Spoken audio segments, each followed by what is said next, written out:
महिलाएं हैं, जवान बच्चियां हैं, उन पे जो जुल्म किया गया उनके बारे में सुशीला बहन हमारी बोली। मैं आखिरी में मेरी बहन ज्योति जो 9th मंथ प्रेग्नेंट है, आज पूरे प्रेगनेंसी में कभी भी आज वो डिलीवर कर सकती है, पर वो दिल्ली तक आई। हमारे बोलने के बावजूद उन्होंने कहा कि नहीं मुझे आना है, मेरी दर्द आज दिल्ली में सुनाना है, इसलिए वो यहां तक आई। नेशनल कमीशन फॉर विमेन से मिली, नेशनल कमीशन फॉर ट्राइबल से मिली, ह्यूमन राइट्स से मिली। हमारी बहन ज्योति, मैं उनसे कहता हूं कि आप बात करें। నా పేరు జ్యోతి, నేను లగచర్ల నుండి వచ్చిన, మాది కొడంగల్ నియోజకవర్గం. కొడంగల్లో ఏమో ఫార్మా కంపెనీ వేస్తామంటున్నారు, అది కూడా కొడంగల్లో కాదు, లగచర్ల గ్రామంలో. ఎందుకు మా లగచర్ల గ్రామంలోనే ఫార్మా కంపెనీ వేయాలి? వేరే దగ్గర భూములు లేవా? మా రైతుల భూములే కావాలా?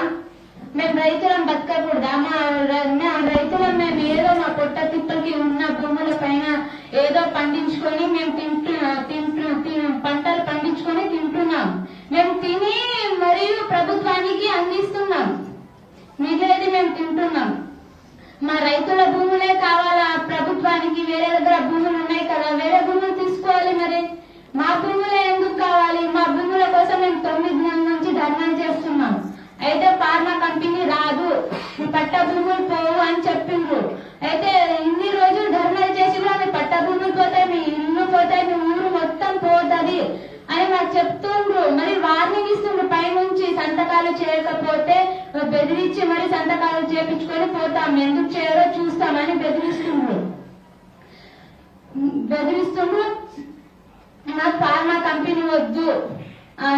మేము కలెక్టర్ కి లెటర్లు పంపినాం, కలెక్టర్ దగ్గరకు వెళ్లి కాళ్ళని కూడా పట్టుకున్నాం. మాకు ఫార్మా కంపెనీ వద్దు. అసలుకి ఆ ఫార్మా కంపెనీతో వాటర్ కాలుష్యం, గాలి కాలుష్యం, నీరు కాలుష్యం చుట్టుపక్కల ఉన్న అందరికి అది హానికరమే ఉంటుంది. అది చాలా ఎఫెక్ట్. గ్రీన్ ఫార్మ్ అది కూడా మెడిసిన్ తయారు చేస్తాం. మనం ఒక గంట మెడిసిన్ టాబ్లెట్స్ మెడికల్ లో కూర్చోవాలంటేనే టాబ్లెట్స్ ఎంతో వాసన వస్తుంది.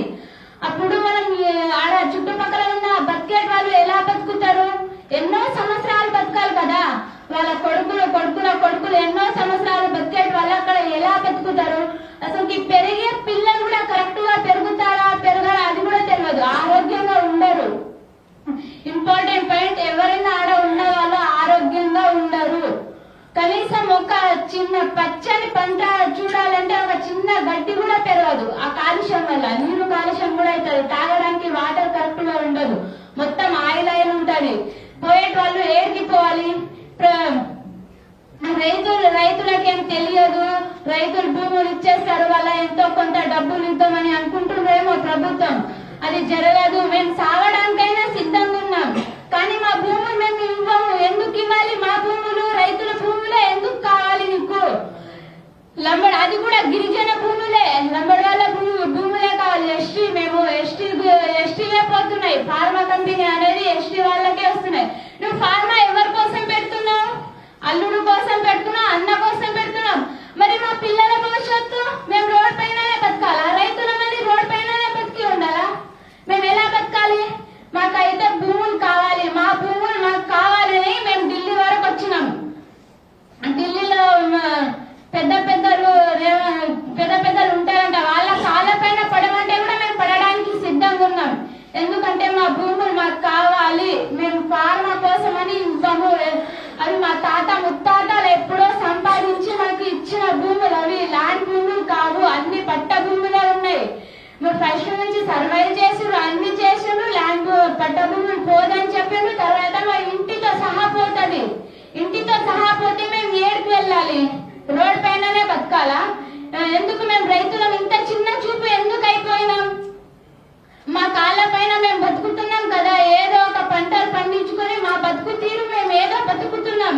నువ్వైతే మాకేం మంచి చేస్తలేవు కదా, మేము తినేది ఏదో తింటూ బతుకుతూ మా కడుపుని నింపుతున్నాం, కడుపుకు నింపుకుంటాం. మేము మా కడుపును మీరు వచ్చి నింపుతలేరు కదా. మేము కష్టపడితేనే కదా మా కడుపుకు వస్తుంది. ఇప్పుడు అన్నం తినాలన్నా ఏం తినాలంటే మేము పండించే పంటనే కదా మీరు కూడా తినేది. అలాంటి రైతులకే మీరు ఇంత దారుణమైన పరిస్థితి ఎందుకు తెస్తుండ్రు? కలెక్టర్ ని అందరేమో కలెక్టర్ పైన దాడి చేసిండ్రు,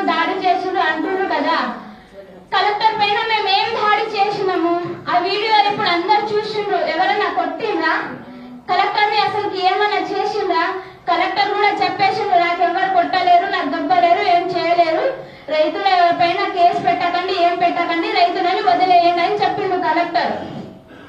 కలెక్టర్ వచ్చేటప్పుడు ఇంపార్టెంట్ పాయింట్, కలెక్టర్ వచ్చేటప్పుడు గన్మ్యాన్స్ని తీసుకురావాలి, లేకపోతే 4 పోలీసులను తీసుకురావాలి. తిరుపతి రెడ్డి వచ్చినప్పుడు 2 బస్సులు పోలీసులు వచ్చి గేట్ పైన నిలబడ్డది. అప్పుడు కలెక్టర్ వచ్చినప్పుడు 2 పోలీసులన్నా రావాలి కదా, లేకపోతే ఐడి కార్డ్ తో రావాలి. వేరే ఏదన్నా డ్రెస్ వేసుకొని నార్మల్ డ్రెస్ లో వస్తే ఇప్పుడు గిరిజన వాళ్ళకి తెలుసా కలెక్టర్ అని? తెలియదు కదా. గిరిజన వాళ్ళు చదువుకున్నారా? చదువుకోలేరు. ఎందుకంటే వాళ్ళు రైతులు. ఇప్పుడు వీడికి వచ్చి మీరు కూడా అడిగింది మేమెవరం అంటే మీరెవరేమో ఫోటో తీస్తున్నారు అంటారు. ఇప్పుడు మీరే అడిగి చూడండి, బయటికి వెళ్ళినప్పుడు మేమెవరు అంటే ఎవరేమో మీరు ఫోటో తీస్తున్నారు అంతే అని చెప్తారు ప్రజలు, మా గిరిజనులు. ఎందుకంటే వాళ్ళు చదువుకోలేరు, ఏం చేసుకోలేరు.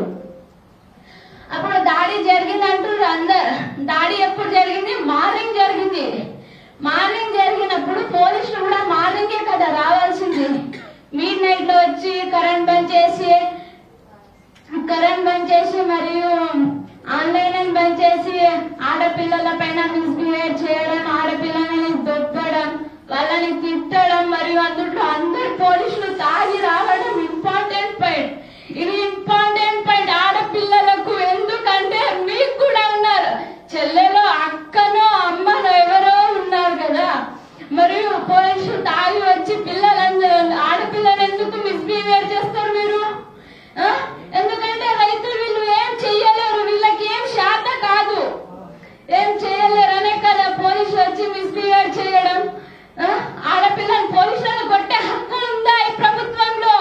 ఎవరికైనా హక్కు ఉందా? ఎవరికి లేదు. ఆడపిల్లలని కొట్టడం హక్కు ఎవరికి లేదు. కొడితే తన భర్తనే కొట్టడం హక్కు తప్ప వేరే వాళ్ళు కొట్టడం హక్కే లేదు, ఏం హక్కు లేదు. అలాంటి పోలీసులు వచ్చి మా పైన మిస్బిహేవ్ చేయడం ఎందుకు మిస్బిహేవ్ చేసిండ్రు ఆ రోజు? పోలీసులకి ఇంత దౌర్జన్యం ఎందుకు?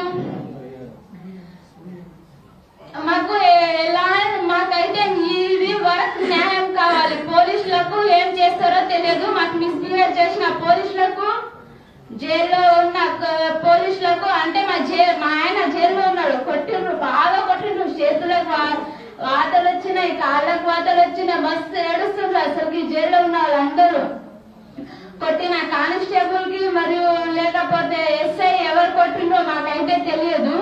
వాళ్ళ పైన కూడా కఠినమైన చర్య తీసుకోవాలి. మరియు ఆడపిల్లలతో మిస్బిహేవ్ చేసిన వాళ్ళ పోలీసులను, మరియు వాళ్ళ పోలీసులు కొట్టిన వాళ్ళను, మరియు దొబ్బడం ఇలాంటి చేసిన వాళ్ళని కూడా కఠినమైన చర్య తీసుకోవాలి ప్రభుత్వం.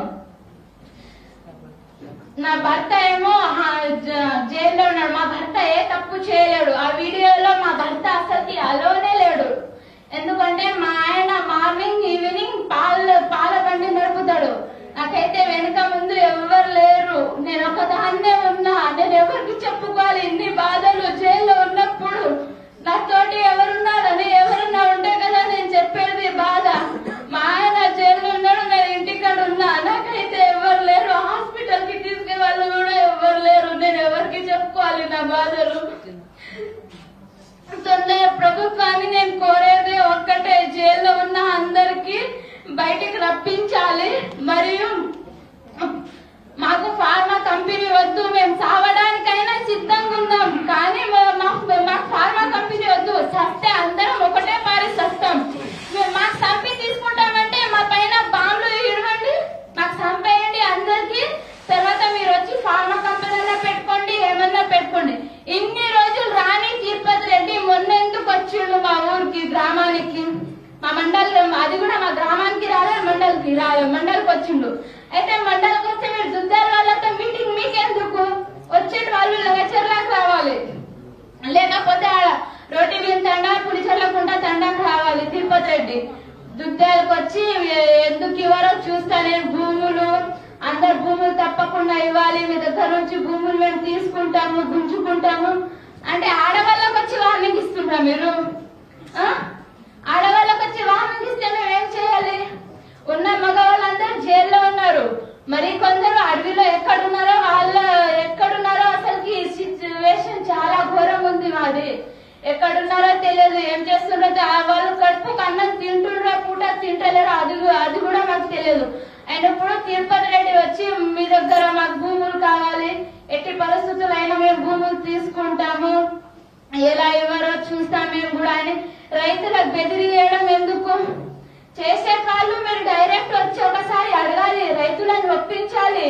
మేము ఓకే అంటే ఓకే కదా, మాకు అడగారు, ఏం చేయరు, మా పైన దౌర్జన్యాలు, మేము సావడానికైనా సిద్ధంగా ఉన్నాం కానీ మా భూములను మేము ఎట్టి పరిస్థితుల్లో కూడా ఇవ్వదలుచుకోలేము.